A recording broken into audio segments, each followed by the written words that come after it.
नमस्कार। रीवा 24 के ताजा तरीन अंक के साथ मैं शैलेंद्र। सबसे पहले प्रमुख खबरें। रीवा से प्रशिक्षण प्राप्त सुची उपाध्याय महिला क्रिकेट टीम में हुई चयनित। श्रीलंका दौरे में करेंगी बॉलिंग का प्रदर्शन। मऊगंज जिले में बाइकर्स गैंग ने लूट की घटना को दिया अंजाम। कड़ाही पनीर में कॉकरोच मिलने से रेस्टोरेंट का लाइसेंस निलंबित।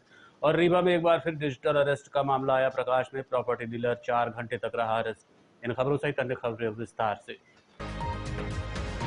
रीवा से प्रशिक्षण प्राप्त करने वाली मंडला की सुची उपाध्याय का भारत की महिला क्रिकेट टीम में चयन हुआ है। अपने पहले दौरे में वो श्रीलंका मैच खेलने जाएंगी।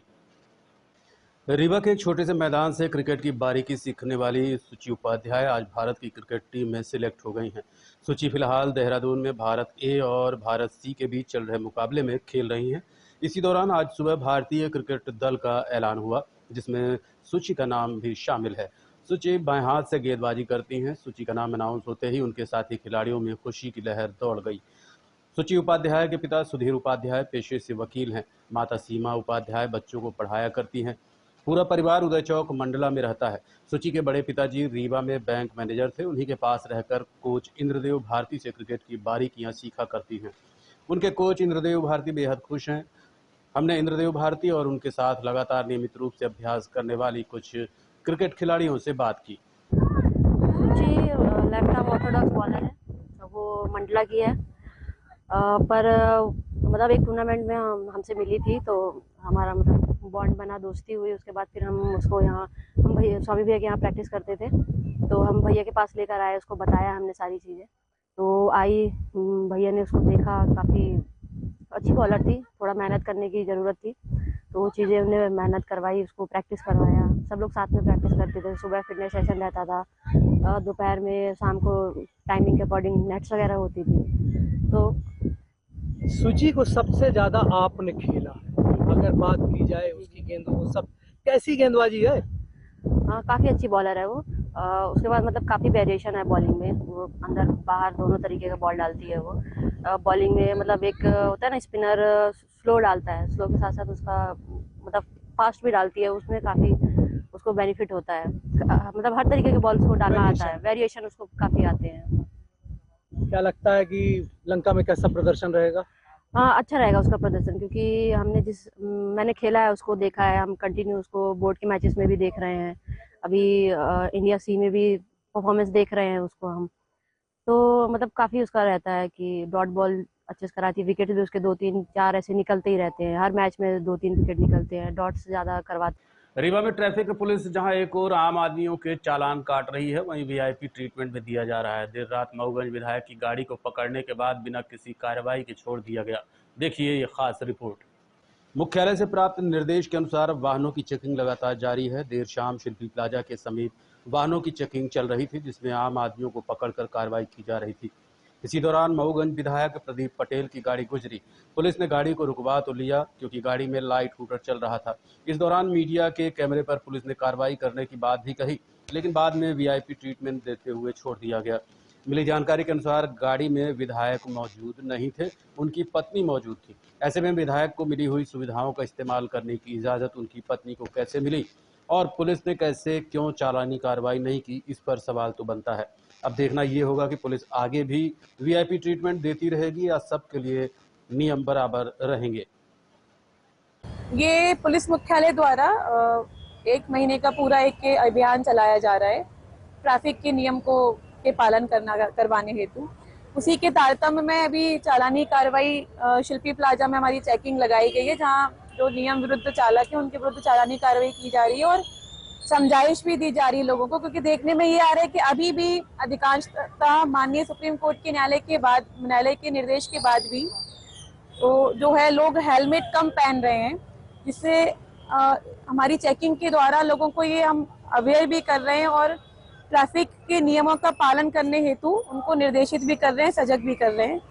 तो उसी के तारतम्य में चेकिंग लगाई गई है और लोगों को समझाइश दी जा रही है और जो नियम विरुद्ध चल रहे हैं उनकी चालानी कार्रवाई की जा रही है। विधायक की गाड़ी रोकी गई है, क्या यातायात नियमों का पालन नहीं हो रहा था क्या? अभी एक गाड़ी जो है ट्रैफिक पुलिस के द्वारा रोकी गई है, उसमें हम देखते हैं कि क्या उसमें कार्रवाई की जाएगी और उसमें शायद विधायक जी की वाइफ बैठी हुई है, तो आगे देख रहे हैं उसको। क्या गड़बड़ी है मैम गाड़ी में? गाड़ी में शायद लाइट वगैरह जल रही थी, हूटर जल रहा था, तो उसके संबंध में ट्रैफिक पुलिस कार्रवाई करेगी। मऊगंज जिले में बाइकर्स गैंग द्वारा लूट की घटना को अंजाम दिया गया है, जिसकी रिपोर्ट थाने में दर्ज करा दी गई है। मऊगंज थाना क्षेत्र के पन्नी मोड़ के रहने वाले रजनीश चतुर्वेदी, जो बाइक में सवार होकर 8 अप्रैल को सुबह 4 बजे के लगभग मां विंध्यवासिनी माता का दर्शन करने उत्तर प्रदेश के विंध्याचल जा रहे थे। जैसे ही टड़हर मोड़ के समीप पहुंचे तो काली कलर की स्प्लेंडर मोटरसाइकिल और काले कलर की अपाचे मोटरसाइकिल में सवार 4 लोग उन्हें रुकाने के लिए आगे आए। रजनीश चतुर्वेदी ने बाइक नहीं रोकी तो बाइक सवारों ने पीछा कर बाइक आगे लगा दिया। रॉड से बाइक में तोड़फोड़ करने लगे। इतना ही नहीं, पीड़ित रजनीश से झूमाझटकी करते हुए उनका पर्स छीन लिया, जिसमें 9,500 रुपए नगद थे। बदमाशों के हाथों से लुटे पीटे रजनीश द्विवेदी ने दहशत में आकर वापस घर लौट गए और दोपहर 12 बजे पुलिस थाने पहुंचकर रिपोर्ट दिखाई। पुलिस इस रिपोर्ट के आधार पर घटना की जांच कर रही है। हम सुबह लगभग 4:30-40 में जा रहे थे माँ विंध्यवासिनी के दर्शन करने। तो जैसे मोटरसाइकिल से अकेले जा रहा था, टड़हर मोड़ के पास हमें 2 मोटरसाइकिल में 4 लोगों ने रोकने का प्रयास किया। हम नहीं रोके तो जा रहे थे सामने सीधे। एक स्प्लेंडर ब्लैक कलर की गाड़ी है, जिसका नंबर हम रिपोर्ट में लिखवा दिए हैं। सामने लाके गाड़ी लगा दिए और रॉड से हमारे गाड़ी के लाइट के ऊपर मार दिए। लाइट टूट गई, अंधेरा हो गया। इसके बाद हमसे लपटने लगे, फिर मेरा पर्स छीन लिए। पर्स में लगभग 9,550 रुपये थे। मोबाइल भी छीनने का प्रयास किए, पर मोबाइल किसी कदर से हम बचा लिए हाथ पाँव जोड़ के। नंबर कैसे मिला आपको? जब वो लोग चलने लगे तो हम चुपचाप पीछे से गाड़ी का फ़ोटो खींच लिए। नंबर मिल गया। कितने लोग थे आरोपी? 4 लोग थे। कड़ाई पनीर में कॉकरोच मिलने से स्वाद फैमिली रेस्टोरेंट का लाइसेंस निलंबित कर दिया गया और खाद्य व्यवसाय पर भी रोक लगा दी गई है। मिलावट से मुक्ति अभियान के तहत रीवा कलेक्टर प्रतिभा पाल के निर्देश पर खाद्य सुरक्षा प्रशासन द्वारा पोर्टल पर प्राप्त शिकायत पर न्यू बस स्टैंड स्थित स्वाद फैमिली रेस्टोरेंट का लाइसेंस जांच के उपरांत निरस्त कर दिया और अब स्वाद फैमिली रेस्टोरेंट के खाद्य व्यवसाय पर भी रोक लगा दी गई है। जांच के दौरान स्वाद फैमिली रेस्टोरेंट के किचन में गंदगी पाई गई। नालियां किचन में खुली हुई थीं और किचन में जूठे बर्तनों को साफ कर उनका वेस्ट वहीं रखा गया था। साथ ही मंजिल की खिड़की खुली हुई थी, जिसमें किसी भी प्रकार की नेट नहीं लगी हुई थी। Pest control certificate and food handlers के फिटनेस सर्टिफिकेट भी नहीं पाए गए। रीवा कलेक्टर प्रतिभा पाल ने बताया कि शिकायतकर्ता द्वारा पोर्टल में शिकायत की गई थी कि रेस्टोरेंट के पार्सल के माध्यम से कढ़ाई पनीर व रोटी का ऑर्डर दिया गया। जब सप्लाई प्राप्त हुई तो पार्सल खोलने पर कढ़ाई पनीर में कॉकरोच पाया गया। शिकायत की जांच खाद्य सुरक्षा अधिकारियों की टीम द्वारा की गई। मुक्ति अभियान को लेकर के लगातार फूड सिक्योरिटी डिपार्टमेंट के द्वारा सैंपलिंग का कार्य किया जा रहा है। तो ऐसे ही सैंपलिंग में जो सैंपल प्रथम दृश्य ही आपत्तिजनक मिले हैं, उसमें एक रेस्टोरेंट की अनुमति को भी सस्पेंड किया गया है। साथ ही ऐसे सैंपलिंग की कार्रवाई लगातार जारी है। कहीं भी जो खाद्य पदार्थों में मिलावट है उसको लेकर के सैंपलिंग करना, सैंपलिंग के बाद जो भी रिपोर्ट आती है उनके अनुसार। कलेक्टर रीवा प्रतिभा पाल निजी स्कूलों पर कार्रवाई की तैयारी में है, इसलिए कलेक्टर ने जांच रिपोर्ट पर अलग से रिपोर्ट तलब की है। शहर की मुख्य स्कूलें कलेक्टर की राडार पर हैं। नए शैक्षणिक सत्र शुरुआत निजी स्कूलों में हो गए हैं। ऐसे में शुरुआत के साथ ही फीस और पुस्तकों का दबाव भी अभिभावकों पर बढ़ गया है। लगातार पहुंच रही शिकायतों को देखते हुए कलेक्टर ने 3 टीमें बनाकर 30 स्कूलों की जांच कराई थी। जांच के बाद 3 दिनों में जांच रिपोर्ट कलेक्टर ने तलब की। जिला शिक्षा अधिकारी ने जांच के बाद रिपोर्ट कलेक्टर के पास प्रस्तुत की। कलेक्टर इस रिपोर्ट से नाखुश हुई। उन्होंने जिला शिक्षा अधिकारी को इस मामले में नाराजगी जताते हुए सभी स्कूलों की अलग अलग रिपोर्ट प्रस्तुत करने के निर्देश दिए हैं। इस पर अब स्कूल शिक्षा विभाग अलग अलग रिपोर्ट तैयार करने में जुट गया है। इस रिपोर्ट में कई स्कूलें कार्रवाई के दायरे में फंस रही हैं। 3 से 4 स्कूलों की जांच प्रतिदिन प्रस्तुत हुए थे, लेकिन जांच की जो प्रक्रिया थी वो सही नहीं है, इसलिए दोबारा से उन प्रकरणों में जांच करने के लिए को दिया गया है और उन प्रकरणों में जांच की जो रिपोर्ट है वो कल या परसों तक आ जाएगी। तो उसमें हम लोग आगामी कार्रवाई करेंगे। शासन की जो दिशा निर्देश है, जिसमें स्कूलों की फीस प्रतिवर्ष कितनी बढ़ाई जानी है, उससे अधिक यदि किसी भी स्कूल में फीस बढ़ाई जाने की जो शिकायतें सही पाई जाएंगी तो हम लोग कार्रवाई। किताबों के विक्रय को लेकर के जो निर्देश है वो ये है कि प्रत्येक स्कूल को किसी भी अभिभावक को किसी पर्टिकुलर दुकान से कोई भी सामग्री लेने की बात नहीं कर सकते हैं। ऐसी यदि कोई भी कंप्लेंट कहीं से प्राप्त होगी तो हम लोग उस पर कार्रवाई। हम देखा जा रहा है कि एडमिशन के नाम पे कुछ अलग अलग नाम दिए जा रहे हैं, जबकि एडमिशन फीस दिया ही जा रहा है 10,000 रुपए के। जो फी स्ट्रक्चर है, फीस स्ट्रक्चर 10% प्रति वर्ष बढ़ाने के जो निर्देश है, उससे अधिक किसी भी स्वरूप से फीस बढ़ाई जाएगी तो वो फीस वृद्धि की ही सीमा में आएगी। तो ऐसे 3-4 केस हम लोग के पास जांच में है। तो ऐसे देखते रहिए Rewa 24 news city cable network. मिलते हैं छोटे से ब्रेक के बाद। विंध्य क्षेत्र का number 1 RO showroom sign marketing, जहां पर आप पाएंगे सभी कंपनियों के आरओ जैसे कि केंट, एक्वागार्ड, प्योरिड, लिफ प्योर, हेवेल्स और सभी प्रकार के आरओ 0% ब्याज में उपलब्ध। बजाज फाइनेंस की सुविधा के साथ हर कंपनी के आरओ में सर्विस बिल्कुल फ्री है। मात्र 6,999 से आरओ शुरू है। कोई भी आरओ किसी भी कंपनी का आरओ लेने पर आपको एक डिनर सेट बिल्कुल फ्री मिलेगा। बस आपको पता याद रखें, sign marketing, hospital road, Gandhi complex, Rewa. Mobile number 9407817224। Rewa में एक बार फिर डिजिटल अरेस्ट का मामला प्रकाश में आया। इस बार प्रॉपर्टी डीलर 4 घंटे तक डिजिटल अरेस्ट रहा। रीवा शहर से एक बार फिर डिजिटल अरेस्ट का मामला प्रकाश में आया है। इस बार ठगों ने एक प्रॉपर्टी डीलर को अपना निशाना बनाया है। ठगों ने उनके फोन पर बताया है कि उनके नंबर से ड्रग्स का बिजनेस चल रहा है, जिसके लिए उन्हें 12 खंबा रोड दिल्ली आना पड़ेगा। हालांकि पीड़ित संजीव श्रीवास्तव की सतर्कता और पुलिस द्वारा तुरंत कदम उठाने के चलते इस फ्रॉड में शातिर ठग सफल नहीं हो पाए। पूरे मामले को लेकर हमने प्रॉपर्टी डीलर संजीव श्रीवास्तव से बात की। मैं संजीव श्रीवास्तव रीवा मध्य प्रदेश का निवासी हूँ और मेरा प्रॉपर्टी डीलर का काम है। कल दोपहर के 2 बजे मेरे पास फ़ोन आया टेलीकॉम डिपार्टमेंट दिल्ली से। तो उन्होंने बोला आपका एक नंबर और है और उसमें कुछ फ्रॉड हुआ है। मैंने नंबर पूछा तो उन्होंने बोला ये नंबर उन्होंने बताया, तो मैंने कहा ये नंबर तो मेरा है नहीं। तो बोले नहीं, आप 12 खंबा थाने में आप बात कर लीजिए। तो हमने कहा बात करवाइए। उन्होंने मैं तुरंत फ़ोन कनेक्ट किया 12 खंबा थाने में। तो वहाँ पे कोई थानेदार थे, तो उन्होंने बोला कि आपके खिलाफ़ मतलब इनलीगल ट्रांजैक्शन और मतलब नशीली दवाइयों का एक वो है, उसके फंडिंग आपके उसमें हुआ है, अकाउंट है आपके नाम से ICICI बैंक में। तो मैंने बोला ICICI बैंक में मेरा कोई अकाउंट है नहीं। बोले आप दिल्ली में रहते हैं? हमने कहा नहीं, मैं दिल्ली में नहीं रहता। तो बोले आप दिल्ली आते होंगे? हमने कहा नहीं, मैं अभी 8-10 साल से तो दिल्ली गया नहीं हूँ, 2016 में गया था। और मैंने कहा मेरा कोई वहाँ ऐसा है नहीं, काम भी नहीं है, दिल्ली आने का कोई वो नहीं है। बोले नहीं, आपका एक अकाउंट है, उसमें ट्रांजेक्शन हुआ है। तो अकाउंट नंबर वगैरह उन्होंने मेरे को बताया। हमने कहा मेरे नॉलेज में तो ये कोई अकाउंट है नहीं मेरा, और ICICI बैंक में तो है नहीं मेरा, तो SBI में अकाउंट है, उसी में ट्रांजैक्शन होता है। फिर उन्होंने बोला नहीं, आपका जो ये है इसमें कोई संदीप कुमार करके बैंक मैनेजर हैं, उन्होंने मतलब 680 करोड़ का घोटाला किया है। तो 180 अकाउंट उन्होंने कई लोगों के अकाउंट मतलब उन्होंने करवाया था नाम से, तो वो पकड़े गए हैं। तो उन्होंने ये किया है कि 180 अकाउंट में हमने सबको पैसे दिए हैं, उनसे परचेज़ किए हैं, उनको मैंने पैसे दिए हैं। तो हमने कहा मेरा ट्रांजैक्शन आप देख लीजिए, जहाँ जो भी है मैंने बता दिया, मेरा ट्रांजैक्शन आप देख लीजिए, आधार कार्ड वगैरह भी उन्होंने मेरा लिया। बोला आप इसको ओपन नहीं करेंगे? हमने कहा ओपन क्यों नहीं करेंगे भाई? बोले नहीं, ये बहुत कॉन्फिडेंशियल है, CBI इंक्वायरी इसमें हो रही है, इसमें कई बड़े बड़े लोग इन्वॉल्व हैं, तो इसको आप ओपन मत करिएगा और अपने फैमिली में नहीं बताइएगा। तो वही मेरे को फिर डाउट हुआ। हमने कहा ऐसा तो होता नहीं, कोई इतना बड़ा अगर वो हो रहा है, मैं फैमिली में नहीं बताऊंगा तो मेरे फैमिली को भी तो डाउट होगा कि क्या हो रहा है ये सब चीज़ें। तो यही सब चलती रही बातें। करीबन 3 घंटे उन्होंने मतलब मेरे से डिस्कशन किया। उसमें भी मतलब वीडियो कॉल में ही बात किया उन्होंने, व्हाट्सअप कॉल में बात किया था ऑनलाइन। और फिर उन्होंने बोला आप मेरे कनेक्ट में रहिएगा, 1-1 घंटे बाद मेरे को आप अपना अपडेशन देते रहिएगा। और डिजिटल अरेस्ट किया गया था। और 1-1 घंटे बाद आप मेरे को मतलब आप मैसेज करिएगा कि आई एम प्रेजेंट। और फिर ऐसी मतलब 3-4 घंटे ये चलता रहा। मैंने कहा मैं 10 बजे तो मैं सो जाता हूँ। फिर बोले आप सुबह करिए। तो फिर मेरे को समझ में आ गया कि ये फ्रॉड है।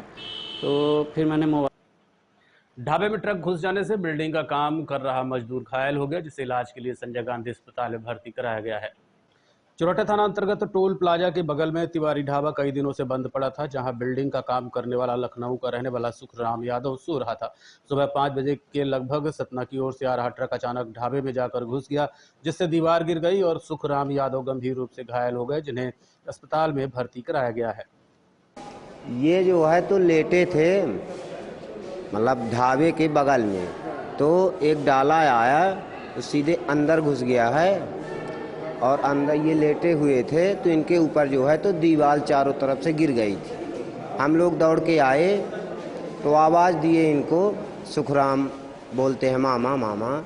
तो ये जब वहाँ से थोड़ा थोड़ा आवाज़ हुई तो फिर हम लोग 4-5 लोग मिल के और जो है तो दीवार को किनारे किए और इनको निकाले। ढाबे की दीवार गिर गई? हाँ, ढाबे की, वो मतलब जो है जी जी,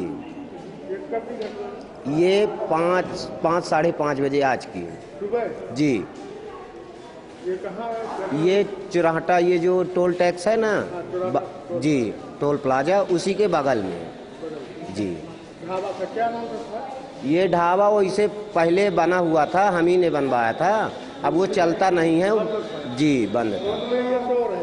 ये बगल में सो रहे थे, ये बिल्डिंग करते हैं, मिस्त्री हैं, तो ये बगल में सो रहे थे, काम करके आए थे और हम लोग भूसा रख रहे थे।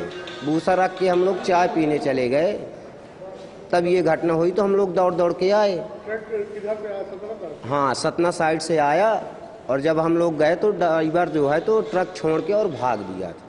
ट्रक छोड़ के भाग?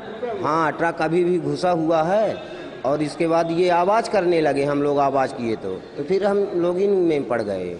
इनको निकाला गया? हाँ, इनको निकाला गया, 5-6 लोग मिल के निकाले हैं। इसके बाद हाँ, दीवार इनके ऊपर थी, ये नीचे थी। रीवा में आज यानी 9 अप्रैल से एंटी ड्रग अभियान की शुरुआत की जाएगी। इसके लिए पत्रकार वार्ता कर जानकारी साझा की गई। रीवा आईजी गौरव राजपूत ने दावा किया है कि आज से एंटी ड्रग कैंपेन शुरू होगा। इसमें नशा कारोबारों की कमर टूट जाएगी। उन्होंने ये भी बताया कि शाम 6 बजे से रात 12 बजे तक पुलिस की गश्त जारी रहेगी, जिसमें आम लोगों को राहत मिलेगी। फिलहाल पुलिस का उद्देश्य नशे पर रोकथाम और अपराधों पर नकेल कसना है। पूरी जानकारी के लिए आपको लिए चलते हैं पत्रकार वार्ता में। देखिए, सर्वप्रथम मेरे आने का जो मकसद था वो पिछले 9 दिनों में पुलिस फोर्स ने अथक परिश्रम किया और रामनवमी के दौरान जगह जगह पर लगाने वाले को बहुत अच्छी तरह से संपादित किया, तो उनको बधाई देना पहले तो। दूसरा, किसी ने लगा थी यहाँ पर एक बार अपनी जनरल फोर्स से चर्चा करनी थी, देखना था कि कौन कहाँ पदस्थ है, उसकी कहाँ व्यवस्थापन करती है। इस पूरे त्योहार वाले दिन मेरा कई जगह जाना हुआ, मैंने कई जगह देखा कि पुलिस ने क्या क्या दोष किया है, क्या क्या दोष किया है, इन सब के बारे में भी एक बार संवाद करें, उसके मकसद के लिए। इसके अलावा 2 मुख्य चीज जो आज पुलिस बल से संवाद के दौरान कही है, एक जो हमारी विजिबिलिटी शाम के समय है, तो हमने एक नया मूवमेंट शुरू किया है कि पुलिस थाना क्षेत्रों में 6 बजे से 11 बजे तक जो अपनी गश्त करेगी, पॉइंट चेकिंग करेगी, उसको अनिवार्यता धरातल पे जब तक हम लोग यहाँ पदस्थ उसको सुनिश्चित करें। इसमें जवाबदारी आज से थाना दल को सुनिश्चित कर दी गई कि वो अपने अपने क्षेत्रों में भ्रमण करेंगे, बाइक पेट्रोलिंग करेंगे और फिक्स टिकट पर चेकिंग भी करेंगे, तो ये अनवरत जारी रहेगी। और दूसरी चीज, आज से हमने रीवा हेडक्वार्टर में एंटी ड्रग कैंपेन शुरू करी है, जो ये फॉरेक्स, फेंसिड्रिल, गांजा, चरस, अफीम, इसकी हमने इसको बिल्कुल तोड़ने की, जो भी लोग इसके पीछे हैं और इस पूरे नशे के पीछे जो भी लोग इन्वॉल्व हैं, उनके नेक्सस को तोड़ने की शुरुआत हमने रीवा जिले से करी है और इसको हम संवाद के अलग अलग जिलों में। देखते रहिए Rewa 24 news city cable network. मिलते हैं छोटे से ब्रेक के बाद। हड्डी जोड़ एवं रीढ़ रोग तथा स्त्री रोग एवं प्रसूति रोग का इलाज एक ही छत के नीचे। विघ्नहर्ता hospital and trauma centre, hotel landmark के पास, रतहरा, रीवा। डॉक्टर संतोष सोनी, पूर्व चिकित्सक, बॉम्बे हॉस्पिटल, मुंबई। हड्डी जोड़ एवं रीढ़ रोग विशेषज्ञ, छोटे चीरे एवं दूरबीन विधि द्वारा हाथ तथा पैर की हड्डियों का ऑपरेशन। गठियाबात, जटिल एवं बिगड़े हुए फ्रैक्चर का बेहतर इलाज करते हैं डॉक्टर संतोष सोनी। विघ्नहर्ता हॉस्पिटल ट्रॉमा सेंटर में ही स्त्री एवं प्रसूत रोग विशेषज्ञ डॉक्टर शैलजा सोनी भी उपलब्ध हैं, जिनकी देखरेख में नॉर्मल डिलीवरी, सिजेरियन ऑपरेशन एवं बच्चेदानी से संबंधित ऑपरेशन की बेहतर सुविधा। संतानहीन दंपत्ति तत्काल संपर्क करें। विघ्नहर्ता hospital and trauma centre, hotel landmark के पास, रतहरा, रीवा। सुविधाजनक एवं सफल इलाज हेतु आज ही संपर्क करें। विघ्नहर्ता hospital and trauma centre, hotel landmark के पास, रतहरा, रीवा। मोबाइल नंबर 7828781983 अथवा 8462956774 पर। करैया शराब मंडी बंद कराए जाने को लेकर आज महिलाओं ने धरना प्रदर्शन किया। इस दौरान उन्होंने प्रशासनिक अधिकारियों पर वादाखिलाफी के आरोप भी लगाए। जिले में आबकारी विभाग का नया ठेका शुरू होने के बाद शराबबंदी को लेकर धरना प्रदर्शन चालू हो जाता है। आपको याद दिला दें कि हर साल जब भी नया ठेका होता है तो ये धरना प्रदर्शन शुरू हो जाते हैं, लेकिन समय के साथ धीरे धीरे ये प्रदर्शन बंद हो जाते हैं। अब इसके पीछे क्या राज है, ये तो प्रशासन, पुलिस अधिकारी और वो नेता ही जाने। फिलहाल महिलाओं की मांग है कि करैया मंडी में चालू होली बंद कराई जाए, क्योंकि यहाँ महिलाओं को काफ़ी दिक्कतों का सामना करना पड़ता है और ये बात भी सही है। सड़क के किनारे दुकानें खुली होने पर अक्सर महिलाओं को दिक्कतों का सामना तो करना ही पड़ता है, क्योंकि शराब के नशे में आदमी ये नहीं सोचता है कि वो किससे और क्या बात कर रहा है। आपको बता दें कि 2 अप्रैल को भी महिलाओं ने करैया में विरोध किया था, जिसको लेकर लगभग हफ्ते भर का समय मांगा गया, लेकिन दुकान हटाने की बात तो दूर, वहाँ नए बोर्ड लग रहे हैं, काउंटर खुल रहे हैं, नई व्यवस्थाएं हो रही हैं। इससे महिलाओं को अंदेशा है कि उन्हें एक बार फिर ठगा जा रहा है। हमारा नाम ममता तिवारी है और हम सभी करैया मंडी के पीछे रहते हैं, क्योंकि हम लोगों की बात 2 तारीख को ये हमारे यहाँ जो हौली का यहाँ पे मेन रोड में हमारे हौली बनाई गई है, 3 सालों से चल रही थी।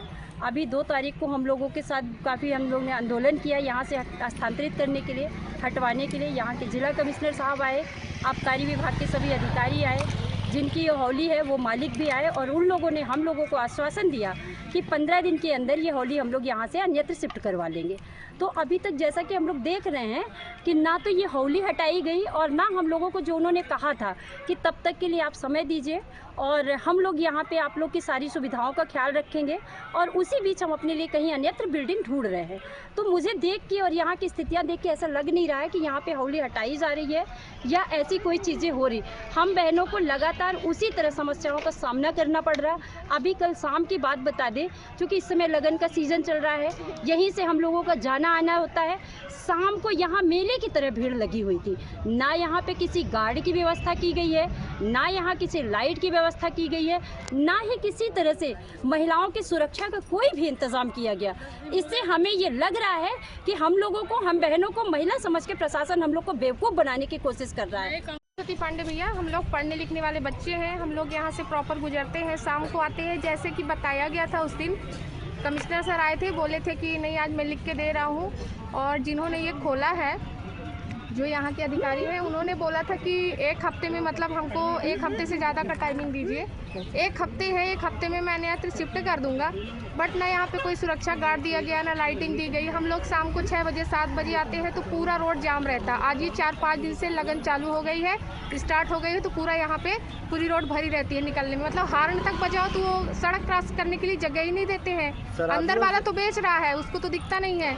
बट मेन जो चीज़ है कि रोड पे तो भीड़ है ना, शिफ्ट नहीं हो रही है। यहाँ पुताई हो गई है, बोर्ड लग रहे हैं, प्रॉपर अलमारी वगैरह सब कुछ बन रही है, तो ऐसा तो कुछ दिख नहीं रहा है कि मतलब ये अन्यत्र शिफ्ट हो रही है। हम यही कहना चाहेंगे कि 1 हफ्ते बचे हैं, 1 हफ्ते का समय निकल गया। सर ने बोला था कि 1 हफ्ते में हम शिफ्ट कर देंगे, अगर नहीं होता तो 15 दिन का टाइमिंग हमको तब भी दीजिए। सद्गुरु स्वामी रितेश्वरानंद महाराज आज रीवा पहुंचे और पत्रकारों से मुलाकात की। इस दौरान उन्होंने वर्तमान शिक्षा पद्धति को लेकर गंभीर सवाल खड़े किए। आनंद धाम सतगुरु स्वामी रितेश्वरानंद 9 अप्रैल को सुबह 10 बजे रीवा पहुंचे, जहां उन्होंने स्थानीय पत्रकारों को संबोधित करते हुए कहा कि मैकाले शिक्षा पद्धति ने इस देश को काफी पीछे छोड़ दिया है। उन्होंने कहा कि सनातन धर्म की शिक्षा ही राष्ट्र का सही निर्माण कर पाएगी। और क्या कहना है सतगुरु स्वामी रितेश्वरानंद जी महाराज का, जानने के लिए आपको ले चलते हैं पत्रकार वार्ता में। देखिए, सबसे पहली बात तो यह है कि विश्वविद्यालय की आवश्यकता ही क्यों। भारत में विश्वविद्यालय तो कुकुरमुत्ते की तरह है। आप जहाँ देखेंगे तो ग्रेजुएट कॉलेज आप हर गांव में 20 किलोमीटर के बाद देखेंगे। पर ये शिक्षा है या शिक्षा का व्यापारीकरण है, आप खुद ही समझ सकते हैं। आप जानकर आश्चर्य होंगे कि मैं एक बार उत्तर प्रदेश गया था एक जगह पर, तो मैंने देखा कि सड़क पर उन्होंने अपने विद्यालय का मुख नहीं खोला है। मैंने पूछा ऐसा क्यों किया, अपने खेत की तरफ क्यों खोला है? बोला गुरुजी पास कराने का हम जिम्मा लेते हैं, फ्लाइंग स्क्वाड जल्दी पहुंच जाएगा, इसलिए खेत में हमने इसका लगाया हुआ है। भारत देश जो ज्ञान, गरिमा और गवेषणा का देश रहा है, सा विद्या या विमुक्त, ये विद्या वही है जो हमको मुक्ति प्रदान करती है। और उस देश में विद्या का ऐसा खेल हो तो उसके बाद अगर यहाँ पर 74% लोग मेंटल एंजाइटी के शिकार हैं, आज भारत में 74% लोग मेंटल एंजाइटी के शिकार हैं। यद्यपि पूरी दुनिया में इसकी संख्या ज़्यादा है, 88% है, और अकेले अमेरिका में 90% है। तो मैं यह सोचता हूँ कि सनातन के मौलिक तत्वों का अगर प्रचार होगा तो वह आरंभिक दौर पर होगा। हमारे यहाँ 16 संस्कार थे। अब अगर आपसे पूछा जाए, हमसे पूछा जाए 16 संस्कार के नाम बताएं, तो मुझे लगता है एक अंतिम संस्कार छोड़ के बाकी किसी को कोई संस्कार याद नहीं होगा। उसमें भी हमारा कोई हाथ नहीं होता, हम तो मर जाएंगे, कोई ना कोई हमारा अंतिम संस्कार कर देगा। बाकी 15 संस्कार कहाँ गए? सनातन का मूलभूत आधार स्तंभ है 16 संस्कार और 64 कलाएं। इसी उज्जैन में आकर के, इसी मध्य प्रदेश में भगवान श्री कृष्ण ने संदीपनी मुनि के आश्रम में 64 कलाओं की विद्या को प्राप्त किया था। तो वो विद्याएं कहाँ गई? उन्हीं विद्याओं में एरोनॉटिक्स थे, उन्हीं विद्याओं में जितने भी आप इंजीनियरिंग देख रहे हैं, आप इलेक्ट्रिकल, जो भी आप देखते हो, वो सब 64 कलाओं के अंतर्गत ही हैं। तो वो कलाएं सब गायब हो गई। हमारे यहाँ मैकोले ने एक शिक्षा पद्धति डेवलप की और उसने लिखा कि भारत को शारीरिक तौर पर तो हम आज़ाद कर देंगे कभी न कभी, पर मानसिक तौर पर हम इनको गुलाम बना के रखेंगे। और आज भी वही है, देसी मुर्गी विलायती बोल, हम मानसिक तौर पर गुलाम हैं। यह सनातन विश्वविद्यालय भारतीयों को, सनातनियों को मानसिक रूप से मुक्त करेगी और मानसिक रूप से स्वतंत्र करेगी, उन्हें लिबर्टी देगी। इसके लिए पहले हम सनातन शिशुशाला गाँवों में खोल रहे हैं। सनातन शिशुशाला सरकार के बिना सहयोग के ग्रामवासी मिलकर के अपने प्रमुख मंदिर के पास एक ऐसे स्थान का चयन कर रहे हैं जहां पर 1.5 घंटे से 2 घंटे के लिए छोटे छोटे शिशु, अब हमारे पास व्यवस्थाएं तो है नहीं, तो हमारे बच्चे तो पढ़ने जाएंगे कॉन्वेंट में ही, दूसरा कोई उपाय है नहीं। कॉन्वेंट वाले भी इतने चातुर हो गए हैं, चालू हो गए हैं, शारदा कॉन्वेंट स्कूल नाम रखते हैं। ऐसा लगता है कि हो कितना पवित्र नाम है, पर पढ़ाई क्या जा रही है वहाँ पर? नारद कॉन्वेंट स्कूल, तो लगता है कि ऋषि का नाम है, बड़ा अच्छा पढ़ाई होता होगा, पर पढ़ाई क्या हो रही है? आज के अंक में इतना ही। देखते रहिए रीवा 24 न्यूज़। नमस्कार।